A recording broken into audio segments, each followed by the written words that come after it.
Hello, darlings! Valentine's Day is right around the corner, which means everything is all shades of red.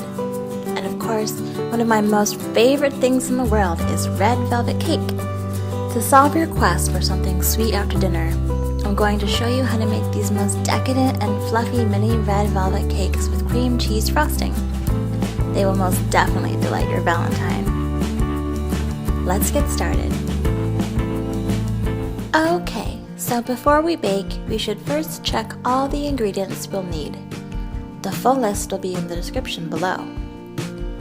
To make the red velvet cake, you will need 3/4 cup of butter, 1.5 cups of sugar, 3 large eggs, 1 ounce of red food coloring, 1 teaspoon of vanilla extract, 2.5 cups of flour, 3 tablespoons of unsweetened cocoa, 1/2 teaspoon of salt, and 1 teaspoon of baking soda, 1 cup of buttermilk, 1 tablespoon of white vinegar, and a heart-shaped cookie cutter.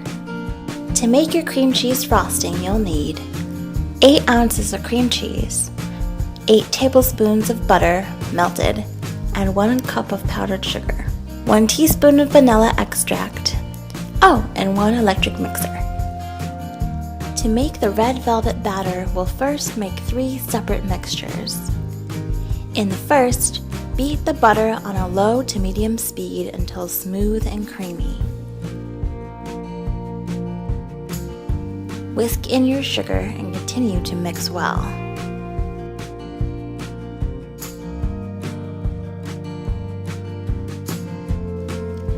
When you get to the eggs, add them one at a time so both whites and yolk are mixed thoroughly. Drop in your teaspoon of vanilla and maybe a touch more. And then don't be afraid, pour the whole 1 ounce bottle of red in.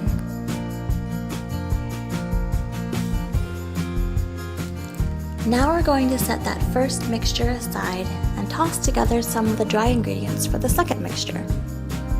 Combine your flour, cocoa, and salt in a medium bowl and then set aside as well. For the third mixture, we're going to do something neat. Pour the buttermilk into a small bowl and then add the vinegar.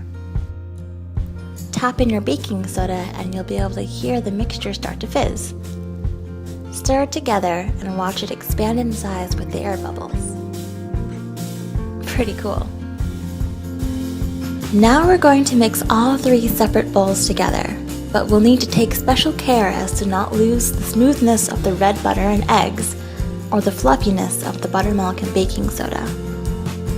In order to do that, we're going to add just some of the dry second mixture to the first one.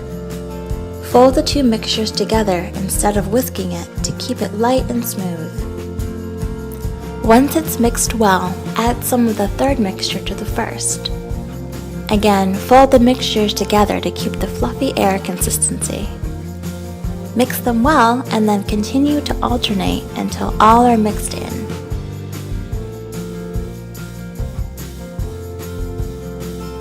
At this point, I like to get my oven ready by preheating it to 350 degrees Fahrenheit. Once your delicious, very delicious batter is complete, it's time to line the baking sheet with some tin foil and give it a good once-over with a non-stick spray. With a strong arm, pour the batter onto the baking sheet and then spread it out evenly to give it a 1-inch thickness. With your oven finally preheated to 350, slide your sheet in and let it bake for 15 minutes. And that's right, just 15 minutes, the perfect amount of time for a quick cat nap. Or if you care to be a bit more productive with your time, you can get started on the cream cheese frosting. This frosting is so simple and yet so delicious. All you need to do is smush down the cheese with a rubber spatula and get a soft, creamy consistency. And then mix in the melted butter. Pour in the vanilla extract and then stir in the powdered sugar. What you should have now is the most soft and creamy frosting.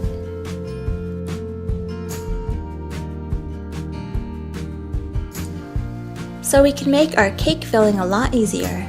We're going to grab a simple sandwich bag and carefully fill it with the frosting. Make sure you've done your best to get all the air out of it and press down to get the frosting to the bottom of the bag. And now your cake should be done baking.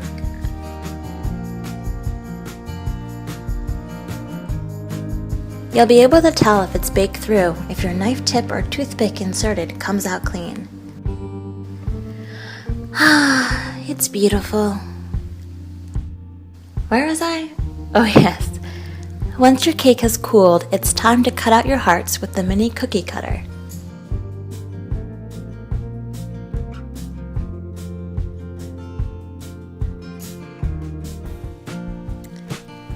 Use the space as best you can, but know that even if you have a bunch of leftover edges, you can always save them for bite-sized treats on the go or additions to your ice cream sundaes. Now that our cake hearts are cut out, we can now take the bag of frosting and snip a corner tip. With a steady hand, pipe the frosting along the heart into the middle.